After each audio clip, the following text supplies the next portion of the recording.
Hello, welcome back to my YouTube channel. Second problem on the basis of CPP method. Second problem on the basis of CPP method.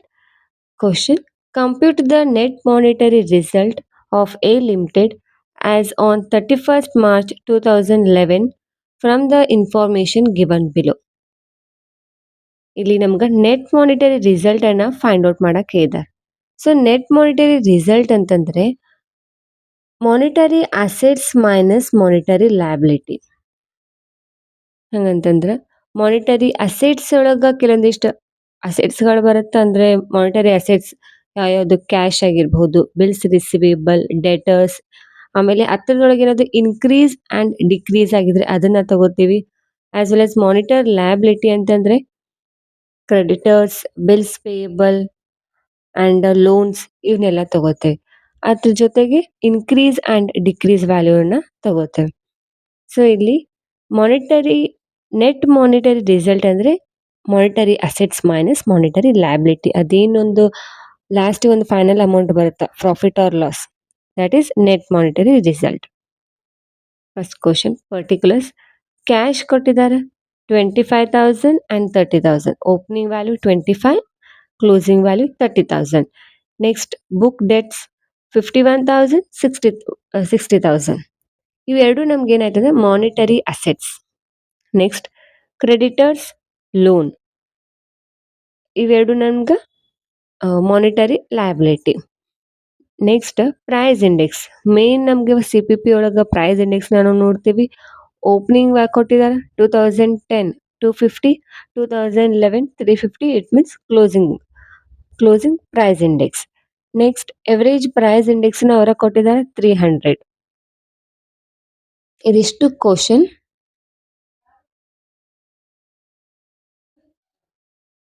Next ನಾವಿವಾಗ first ಏನ್ solve ಮಾಡ್ಬೇಕಂತಂದ್ರೆ monetary assets.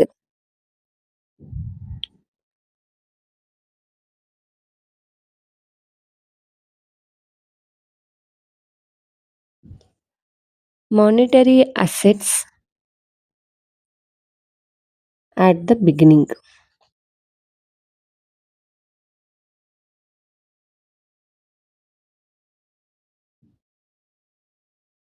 Monetary assets the beginning value ಯಾವ್ದಿತ್ತು?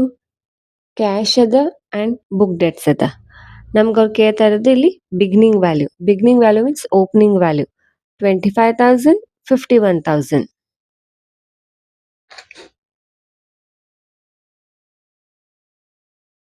Cash is 25,000. Next book debts is 51,000. ಹೌದಾ? Next ನಾವಿದ್ದು historical amount ಅಂದ್ರೆ ಇವಾಗ ಏನ್ ನಮ್ಗೆ amount ಅನ್ನ ಕೊಟ್ಟಿದ್ದಾರೆ ಅದನ್ನ ತಗೋತೀವಿ. ನೆಕ್ಸ್ಟ್ ಅಡ್ಜಸ್ಟೆಡ್ ಫ್ಯಾಕ್ಟರ್ ಮೀನ್ಸ್ ಇದು ಪ್ರೈಸ್ ಇಂಡೆಕ್ಸ್ ನ ಕೊಟ್ಟಿದ್ದಾರೆ 250, 350, 300. ಸೊ ಇದನ್ನ ನಾವಿಲ್ಲಿ ಈ ಕಾಲಮ್ ಒಳಗೆ ತಗೋತೇವೆ. ನೆಕ್ಸ್ಟ್ ಪ್ರೈಸ್ ಲೆವೆಲ್ ಅಡ್ಜಸ್ಟೆಡ್ ಅಂತಂದ್ರೆ ಇವಾಗ ಏನ್ ನಾವಿಲ್ಲಿ ಇಂಡೆಕ್ಸ್ ಅನ್ನ ತಗೊಳತೀವಿ ಇಂಟು ಹಿಸ್ಟೋರಿಕಲ್ ಅಮೌಂಟ್, ಅದ್ರದ್ದು ವ್ಯಾಲ್ಯೂ ಏನ್ ಬರುತ್ತೆ that is price level adjusted. ಈ purchasing power gain or loss ಅಂತಂದ್ರೆ ಫೈನಲ್ ಆಗಿ ಏನೊಂದು ಪ್ರಾಫಿಟ್ ಆರ್ ಲಾಸ್ ಬರತೈತಿ ಅದು ಲಾಸ್ಟಿಗೆ ತಗೋತೇವೆ. Next cash and book debts ತಗೊಂಡು ಆಯ್ತು. Add increasing in current assets, sorry, increase in monetary assets, increasing in monetary assets. ಇಲ್ಲಿ ಫಸ್ಟ್ ನಾವು ನೋಡೋಣ 25,000 ಅದ cash and closing value is 30,000. ನಮ್ಗೆ ಇಲ್ಲಿ 5,000 ಏನಾಗಿದೆ ಇನ್ಕ್ರೀಸ್ ಆಗಿದೆ. ಹೌದಾ? ಕ್ಲೋಸಿಂಗ್ ಇಯರ್ 30,000 ಅದ ಅಂದ್ರೆ 5,000 ಇನ್ಕ್ರೀಸ್ ಆಗಿದೆ. So increasing in cash. Next 51,000, 60,000, 9,000 ಏನಾಗಿದೆ ಅಗೇನ್ ಇನ್ಕ್ರೀಸ್ ಆಗಿದೆ. ಕ್ಲೋಸಿಂಗ್ ವ್ಯಾಲ್ಯೂ ಜಾಸ್ತಿ ಅದ. So cash book debts. ಎಷ್ಟು ಇನ್ಕ್ರೀಸ್ ಆಗ್ಯದ cash? 5,000. Next book debts is 9,000. ಆಯ್ತಾ? ಟೋಟಲ್ ಇದಷ್ಟು ಟೋಟಲ್ ಮಾಡ್ಬೇಕಾ? 25 plus 51 plus 5 plus 9, 90,000. Price index ಇವಾಗ ನಾವು ಯಾವ್ಯಾವ ರೀತಿ ಪ್ರೈಸ್ ಇಂಡೆಕ್ಸ್ ನ ಕೊಡ್ತೀವಿ ಅಂದ್ರೆ ಫಸ್ಟ್ ಇದು ಏನದ monetary assets at the beginning ಅದ. ಕ್ಯಾಶ್ ಅಂಡ್ ಬುಕ್ ಡೆಟ್ಸ್ ನ ನಾವ್ ಏನ್ ತಗೊಂಡಿದ್ದೀವಿ that is beginning value. Beginning value ಅಂತಂದ್ರೆ ಇಂಡೆಕ್ಸ್ ನ ನಾವು ಓಪನಿಂಗ್ ಇಂಡೆಕ್ಸ್ ನ ತಗೋತೇವೆ 250. In 2010 price index was 250 and 259 ತಗೊಳತೀವಿ. ಆದ್ರೆ ಇನ್ನೊಂದು ಇಂಡೆಕ್ಸ್ ನ ತಗೋತೀವಿ 350 ಕ್ಲೋಸಿಂಗ್. ಯಾಕಂತಂದ್ರ ಕಂಪಲ್ಸರಿ ನಮ್ದು ಫಾರ್ಮೆಟ್ ಪ್ರಕಾರ ಏನದ ಅಂದ್ರೆ 350 ಯಾವಾಗ್ಲೂ ನಾವು ಮ್ಯಾಲ್ ತಗೋತೇವೆ. 350 ಡಿವೈಡೆಡ್ ಬೈ 250. ಅದೇನೇ ಇರ್ಲಿ, ಪರ್ಚೇಸರ್ ಇರ್ಲಿ, ಕ್ಲೋಸಿಂಗ್ ಇರ್ಲಿ, ಓಪನಿಂಗ್ ಇರ್ಲಿ, ಸೇಲ್ಸ್ ಇರ್ಲಿ, ಏನೇ ಇದ್ರು ಕ್ಲೋಸಿಂಗ್ ವ್ಯಾಲ್ಯೂನ ಮ್ಯಾಲ್ ತಗೋತೇವೆ. ನೆಕ್ಸ್ಟ್ ಅಗೇನ್ 350 ಬಿಗಿನಿಂಗ್ ವ್ಯಾಲ್ಯೂ ಅದ. ಸೊ ಬಿಗಿನಿಂಗ್ ಅದು opening 250. Next increase in monetary assets ಇಲ್ಲಿ 350 ಸೇಮ್. ಇವಾಗ ಇಲ್ಲಿ ಯಾವ ಇಂಡೆಕ್ಸ್ ಅನ್ನ ತಗೋತೇವೆ ಅಂದ್ರೆ ಎವರೇಜ್ ಇಂಡೆಕ್ಸ್ ನ ತಗೋತೇವೆ. ಯಾಕಂದ್ರೆ increase and decrease purchase and sales ನಮ್ಗೆ ಯಾವಾಗ ಆಗಿದೆ ಅನ್ನೋದು ಎಕ್ಸಾಕ್ಟ್ ಆಗಿ ಗೊತ್ತಿಲ್ಲ. ಇನ್ ಕೇಸ್ ಅವ್ರು ಮೆನ್ಷನ್ ಮಾಡಿದ್ರೆ ಅಂದ್ರೆ ಅದು ಇಂಡೆಕ್ಸ್ ಅನ್ನ ತಗೋತೇವೆ. ಆದ್ರೆ ಇಲ್ಲಿ ಏನು ಮೆನ್ಷನ್ ಇಲ್ಲ, ಯಾವಾಗ ಆಗಿದೆ ಅಂತ ಗೊತ್ತಿಲ್ಲ. ಸೊ ನಾವು ಮಿಡ್ ಆಫ್ ದ ಇಯರ್ ಅಂದ್ರೆ ಎವರೇಜ್ ಪ್ರೈಸ್ ಇಂಡೆಕ್ಸ್ ಅನ್ನ ತಗೋತೇವೆ 300. ನಡು ಯಾವಾಗೂ ಆಗ್ಯದ, ಓಪನಿಂಗ್ ಅಲ್ಲ ಕ್ಲೋಸಿಂಗ್ ಅಲ್ಲ, ಬಟ್ ಮಿಡಲ್ ಒಳಗೆ ಆಗ್ಯದ ಅಂತ ಗೊತ್ತಾಗುತ್ತೆ. ಅದನ್ನ ಎವರೇಜ್ ಪ್ರೈಸ್ ಇಂಡೆಕ್ಸ್ 300 ಅದ. ಸೊ 300 25,000 ಇಂಟು 350 ಡಿವೈಡೆಡ್ ಬೈ 250 ಮಾಡಿದ್ರೆ ನಮ್ಗೆ ವ್ಯಾಲ್ಯೂ 35,000 ಬರುತ್ತೆ. ನೆಕ್ಸ್ಟ್ 51,000 ಇಂಟು 350 ಡಿವೈಡೆಡ್ ಬೈ 250 ಮಾಡಿದ್ರೆ 71,400. Next 5,000 into 350 divided by 300 5,833.3. 9,000 into 350 divided by 300 10,500. So ಇದನ್ನು ಟೋಟಲ್ ಮಾಡಿದ್ರೆ ವ್ಯಾಲ್ಯೂ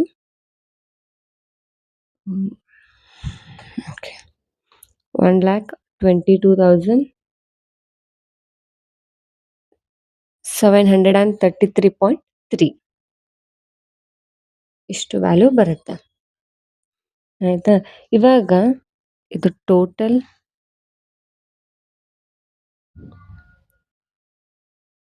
ಈ ಎರಡು ಅಮೌಂಟ್ ಡಿಫ್ರೆನ್ಸ್ ಏನ್ ಅಮೌಂಟ್ ಬರುತ್ತೆ, ಎಷ್ಟು ಬರುತ್ತೆ?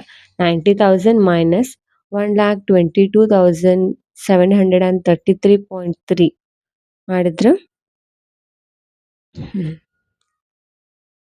ಮೈನಸ್ ಒಳಗೆ ಬರುತ್ತೆ 32,733.3.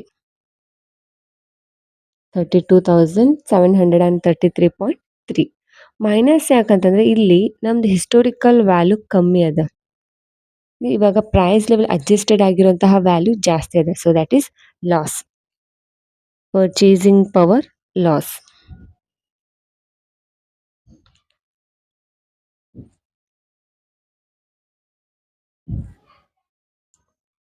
Purchasing power loss. ಇವಾಗ ನಮ್ದು ಇದೇನಾಯ್ತು, ಜಸ್ಟ್ ಅಸೆಟ್ಸ್, ಮಾನಿಟರಿ ಅಸೆಟ್ಸ್ ಆಯ್ತು. Next calculation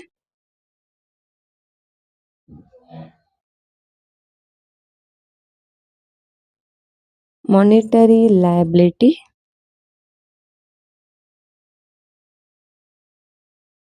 at the beginning. Monetary liabilities ಯಾವ್ಯಾವ ಇಲ್ಲಿ? Creditors and loan. Creditors and loan ಇಲ್ಲೇ ನೋಡ್ಕೊಂಡ್ಬಿಡ್ರಿ. ಕ್ರೆಡಿಟರ್ಸ್ ನೆಕ್ಸ್ಟ್ ನಾವು ಇನ್ಕ್ರೀಸ್ ಓಪನಿಂಗ್ ವ್ಯಾಲ್ಯೂನ ತಗೊಂತೇವೆ ಈಗ beginning value. Next increase in current monetary liability ತಗೋಬೇಕಾದ್ರೆ 55,000 65,000 10,000 increase ಆಗ್ಯದ. ನೆಕ್ಸ್ಟ್ ಲೋನ್ 5,000 ಇನ್ಕ್ರೀಸ್ ಆಗ್ಯದ.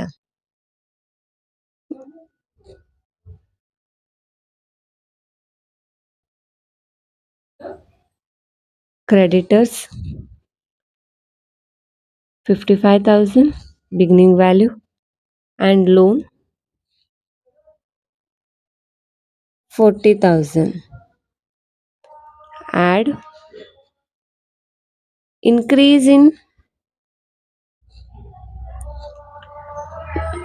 monetary liability.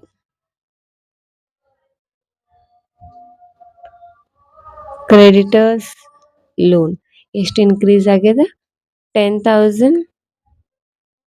Next 5,000. So total 55,000, 40,000, 10,000, 5,000. Total ಮಾಡಿದ್ರೆ ನಮ್ಗೆ 1,10,000 ಬರುತ್ತೆ. Next price index 350 common, closing index ಮೇಲೆ ತಗೋತೀವಿ.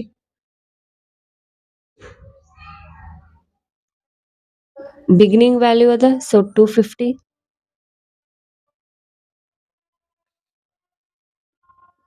ಇನ್ಕ್ರೀಸ್ ಅಂದ್ರೆ ಎವರೇಜ್ ಇಂಡೆಕ್ಸ್ ಅನ್ನ ತಗೋತೀವಿ 300. 55,000 ಇಂಟು 350 ಡಿವೈಡೆಡ್ ಬೈ 250 ಮಾಡಿದ್ರೆ ನಮ್ಗೆ value 77,000. Next 40,000 into 350 divided by 250 ಮಾಡಿದ್ರೆ 56,000. Next 10,000 into 350 divided by 300 11,666.7 11,666.7 ಬರುತ್ತೆ. ನೆಕ್ಸ್ಟ್ 5,000 into 350 divided by 300 5,833.7 ಸಾರಿ 3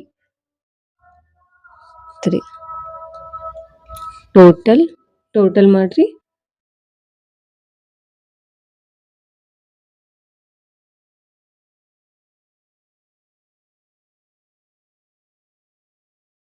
ಇವಾಗ ನೆಕ್ಸ್ಟ್ ಸೇಮ್ ಇದೇ ರೀತಿ ಡಿಫರೆನ್ಸ್ ಅಮೌಂಟ್ ಟೋಟಲ್ ಆಯ್ತಾ?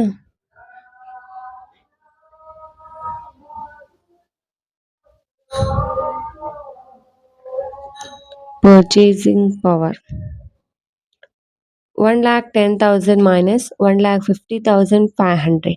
Difference amount 40,500. ಇದು ಪಾಸಿಟಿವ್ ಒಳಗಿರುತ್ತೆ. ಅಸೆಟ್ಸ್ ಒಳಗೆ ಏನಾಯ್ತು, ಜಾಸ್ತಿ ಆಗಿದ್ರೆ ಮೈನಸ್ ಒಳಗೆ ತಗೊಂಡಿದೆ ಇಲ್ಲಿ. ಇವಾಗ ಪ್ರೈಸ್ ಲೆವೆಲ್ ಅಡ್ಜಸ್ಟೆಡ್ ಮಾತ್ರ ಇನ್ಕ್ರೀಸ್ ಇದ್ದಾಗ ಮೈನಸ್ ಒಳಗೆ ತಗೊಂಡಿವಿ, ಬಟ್ ಇಲ್ಲಿ ಇದ್ರ ಅಪೋಸಿಟ್ ಇನ್ಕ್ರೀಸ್ ಇದ್ದಾಗ ಪ್ಲಸ್ ಒಳಗೆ ತಗೋತೀವಿ. ಇನ್ ಕೇಸ್ ಇದು 1,80,000 ಇತ್ತು ನಮ್ದು ಹಿಸ್ಟೋರಿಕಲ್ ವ್ಯಾಲ್ಯೂ, ಸೊ ಅವಾಗ ಇದನ್ನ ಮೈನಸ್ ಒಳಗೆ ಏನ್ ಆನ್ಸರ್ ಬರುತ್ತೆ ಅದನ್ನ ಬ್ರಾಕೆಟ್, ಇಟ್ ಮೀನ್ಸ್ ಮೈನಸ್ ಒಳಗೆ ತಗೊಳ್ತೇವೆ. So it is gain.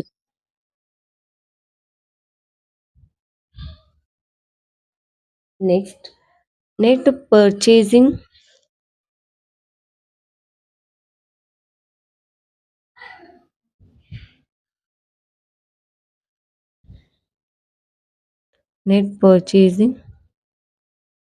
Power gain or loss ನ ನಾವಿಲ್ಲಿ ಫೈಂಡ್ ಔಟ್ ಮಾಡ್ಬೇಕು.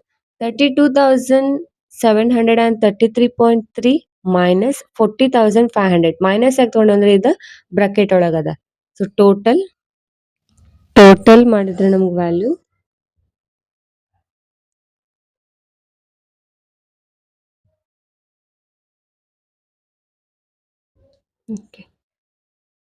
7,767.3 ಬರುತ್ತೆ. ಇದೇನಾಗುತ್ತೆ ನಮ್ಗೆ ಪಾಸಿಟಿವ್ ಒಳಗೆ ಬರುತ್ತೆ. So that is gain.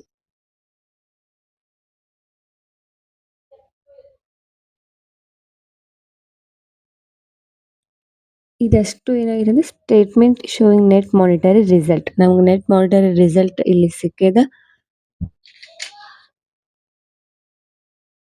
ಇದು ಕ್ವಶನ್ ಆಗಿತ್ತು ಅಂಡ್ ಆನ್ಸರ್. ಏನೇನ ಫೈಂಡ್ ಔಟ್ ಮಾಡಿದ್ವಿ? ಫಸ್ಟ್ ನೆಟ್ ಮಾನಿಟರಿ ಅಸೆಟ್ಸ್ ಯಾವ್ದು ಅಂದ್ರೆ ಬಿಗಿನಿಂಗ್ ವ್ಯಾಲ್ಯೂ ಅನ್ನ ತಗೊಂಡ್ವಿ, ಅದ್ರ ಜೊತೆಗೆ ಇನ್ಕ್ರೀಸ್ ಇನ್ ಮಾನಿಟರಿ ಅಸೆಟ್ಸ್ ಏನ್ ಇನ್ಕ್ರೀಸ್ ಆಗಿದೆ ಅದನ್ನ ತಗೊಂಡ್ವಿ. ನೆಕ್ಸ್ಟ್ ಮಾನಿಟರಿ ಲಯಬಿಲಿಟಿಯನ್ನ ತಗೊಂಡ್ವಿ, beginning value and increase in monetary liability ಒಳಗೆ ಯಾವ್ಯಾವ್ದು ಇನ್ಕ್ರೀಸ್ ಆಗಿದೆ ಅದನ್ನ ತಗೊಂಡ್ವಿ. ನೆಕ್ಸ್ಟ್ ಇದ್ರದ್ದು ಟೋಟಲ್ ಏನೇನ್ ಡಿಫ್ರೆನ್ಸ್ ಬರುತ್ತೋ ಅದನ್ನೆಲ್ಲ ಏನ್ ಮಾಡಿದ್ವಿ, net purchasing power gain or loss ಅಂತ ತಗೋತೀವಿ. ಇದು ಪಾಸಿಟಿವ್ ಆಗಿದೆ, so that is gain. In case ಇದು ಬ್ರಾಕೆಟ್ ಆರ್ ನೆಗೆಟಿವ್ ಒಳಗೆ ಬಂದಿತ್ತಂದ್ರೆ ಅದನ್ನ ಲಾಸ್ ಅಂತ ತಗೋತಿದ್ವಿ. Thanks for watching.